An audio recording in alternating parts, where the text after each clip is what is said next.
ธรรมชาติยามเช้าท้องฟ้าสวยงามสดใสณท้องทุ่งนาพุทธสถานวัดโป่งชัยตำบลบ้านสาอำเภอเจ้าห่มจังหวัดลำปางเช้าวันนี้อากาศดี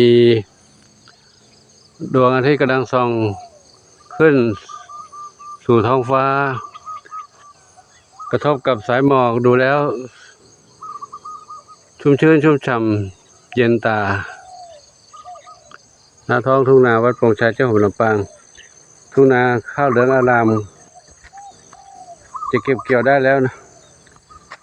เนื่องจาก2-3 วันฝนตกลงมาทำให้ชาวนาเกี่ยวข้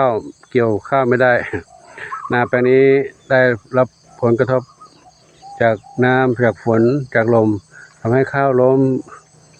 เป็นแถบเป็นแถว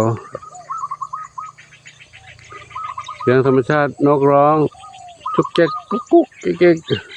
ฟังแล้วสบายหูดูท้องนาก็สบายใจมองไปทางโน้นด้านไกลๆก็เห็นหมอกลงตามยอดเขา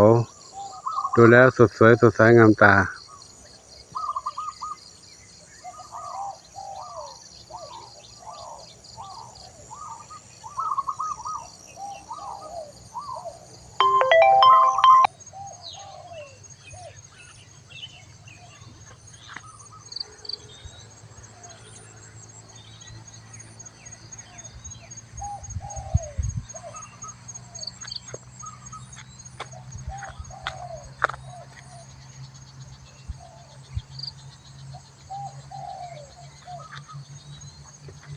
เช้าวันใหม่ขออวยพรให้ทุกท่าน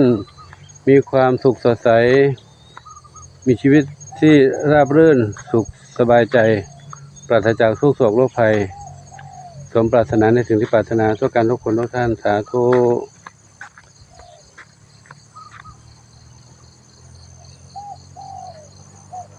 เข้ามาในวัด ครับน้องจินตลาเจ๊จินตลาเจ๊จินตลาตุ้ยนุ้ยเจ๊จินตลาตุ้ยนุ้ยนั่งอยู่ตรงนี้จินตลาจามจุลีส้มอ่อนทองเล็กเนี่ยอากาศสบายนะไม่ร้อนไม่หนาวเย็นจินตลาอันนี้จินตลาอยู่นี่จินนวรัตน์จินตลาไม่อยู่กับนวรัตน์เหรอนวรัตน์อยู่ข้างล่างนี่นวรัตน์อยู่นี่นวรัตน์อยู่ตรงนี้เดินตามหากันเดินไปไหนจินตลาอยู่บนโน้นไม่ลงมาบุญชัยก็เดินมาเล่นกับนวรัตน์ได้รุ่นใหญ่ๆต่อกันรุ่นใหญ่อาหารให้ไว้กินไม่หมดลูกให้ไว้กินไม่หมดแมลงวันตอมแล้วเดี๋ยวต้องเก็บล้างแล้วเดี๋ยวให้ใหม่เนาะไปเข้าห้องน้ำเข้าห้องน้ำท่านี้ดีนะไม่ยอมลงเลย ไม่ลงไปในกระบะยืนเข้ากระบะเลยใครคิดได้ในวิธีนี้ใครคิดได้เลยแล้วเดี๋ยวจะกลบหรือเปล่าเสร็จแล้วจะกลบไหมเนี่ยขนาดกระบะไม่ลงเลยกระบะทรายไม่ลงไปนั่งเลยแล้วจะกลบหรือเปล่าต้องดูก่อนปู่ซุ่มดูก่อนหนีแน่นอนเลยเนี่ยกบไหมนั่งไงรู้ว่าแล้วกบเหรอวาย หนีไม่ยอมลงไปเหยียบกระบะทรายแต่ว่าต้องไม่กบแน่นอนเลยถูกต้องปู่เท้าเดาถูกไปไหนผู้ชายไปไหนลูกปืนหญ้าเปียกลูกเนื้อไปปืนหญ้าเปียกอยู่เดี๋ยวปู่ไปดูน้องกันเนาะดูน้องทางโน้นก่อนขายส้มอยู่นี่อีกขายส้มอยู่นี่ นี่คือแม่สีลูกกับทางนี้คายได้ทุ่มในป่าหญ้านี่สีแว่นดำสี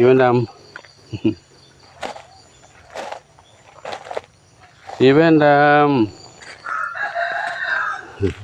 ำ ก็น้องเมียก็อยู่กันกับธรรมชาติสบายใจนี่ใครใครลูกโชคทวีทรัพย์อ้อนเหรอโชคทวีทรัพย์อ้อนเหรออันนี้ใครเอกอันนี้ใครบุญไม่ใช่อันนี้ชอบปากกา มาทางนี้ใครทางนี้ใครทางนี้น้องสองเหมียวอยู่นี่ทองอ่อนทองกับทับทวีทองอ่อนกับทับทวีตรงนี้เดี๋ยวไปดูน้องอะไรน้องอะไรน้องมีบุญตาทองน้องมีบุญอยู่ตรงนี้ดูใกล้ๆหน่อยสิดูใกล้ๆหน่อยสิสีเหมือนกับใบสักแห้งเลยไม่รู้ว่าตรงไหนเป็นใบไม้หรือเป็นน้องเหมียวเป็นน้องเต่า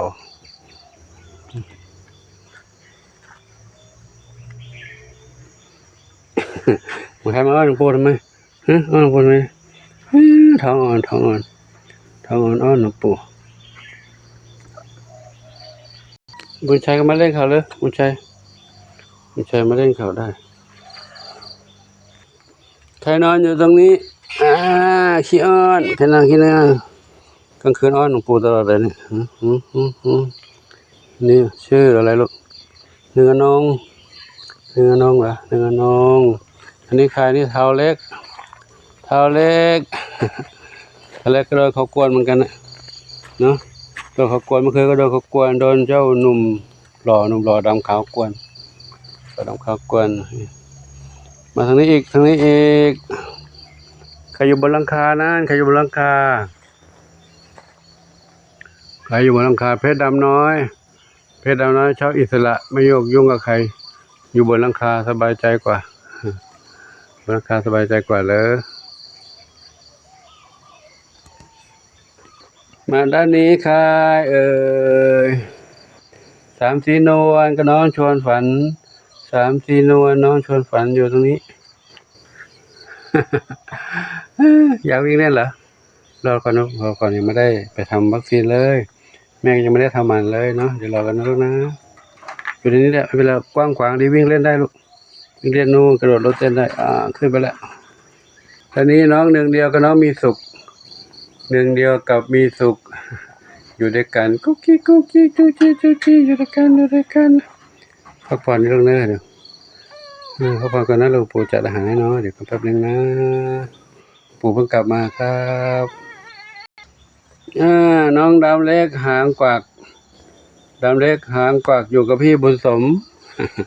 พี่บุญสมต้องอยู่ในนี้แหละอยู่ข้างนอกไม่ได้อยู่ข้างนอกไม่ยอมกับบุญชัยเลยกัดตลอดเลยกวนบุญชัยกัดบุญชัยถึงบุญสมตัวเล็กกว่าบุญชัยแต่ก็กัดกันหนูนั้นจะกัดกันดีนะน้ำราดทันไม่งั้นเจ็บเลยจะเจ็บแน่เลยกัดกุ๊กไม่ยอมปล่อยเลยกัดก็ไม่ยอมปล่อยเลยน้องดามเล็กหางกวักสบายใจแล้วนะอยู่กับพี่แล้วนะมีพี่เป็นเพื่อนแล้วอยู่ด้วยกันนี่อบอุ่นแล้วเนาะไม่ต้องไปเล่ร่อนอยู่ที่ไหนละเพื่อนหนูยังหาปุยหาไม่เจอเลยลายเปิดหนึ่งตัวเท่ากันนี่แหละคิดว่าคงมาด้วยกันยังจับไม่ได้อยู่ทางนู้นอยู่ทางบ้านหลังเก่าวิ่งไปวิ่งมาอย่างนั้นเนาะเดี๋ยวไปดูน้องอีกน้องหนึ่งก่อนดูน้องสาวงามก่อนสาวงามน้องอะไรลูกปุยฝ้ายก็อยู่ในบ้านตรงนี้นะอยู่นี่ปลอดภัยด้วยเนาะยุงก็ไม่กัดงูก็ไม่มากัดเนาะไม่กวนเนาะนี่อยู่ในบ้านปลอดภัยอยากออกมาเล่นไหมยังไม่ออกลูกข้างนอกเปียกอยู่เนาะอยู่นั่นก่อนแล้วก็ขอนำภาพบรรยากาศยามเช้านี้ให้กับทุกท่านได้รับชมกันไว้ประมาณนี้ก่อนเนาะเดี๋ยวมีภารกิจทำมีหลายอย่างอยู่ หญ้าก็รกใบไม้ก็ร่วงเดี๋ยวให้หาน้องเหมียวอะไรก็โบแวบทำงานตรงนู้นบ้างตรงนี้บ้างนะงานในกุฏินู่นทำงานในบ้านหลังเก่างานในบ้านหลังใหม่นี้ใบไม้ก็รกหญ้าก็รกฝนหยุดแล้วเมื่อวานนี้ตกเยอะน้ำก็ลดลงแล้วนะถ้าฝนหยุดปุ๊บน้ำก็ลดก็ขออนุโมทนาสาธุกับทุกท่านที่ได้รับชมรับทราบเรื่องราวต่างๆในคลิปต่างๆของหลวงปู่ทุกๆคลิปด้วยดีตลอดมาและตลอดไปขออวยพรให้ทุกท่านพบความสุขความเจริญมีความสุขกายสุขใจ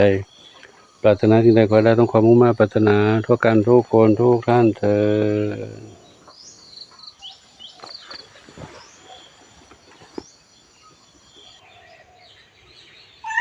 โอ้ยด้านนี้ก็รอหลวงปู่หรือ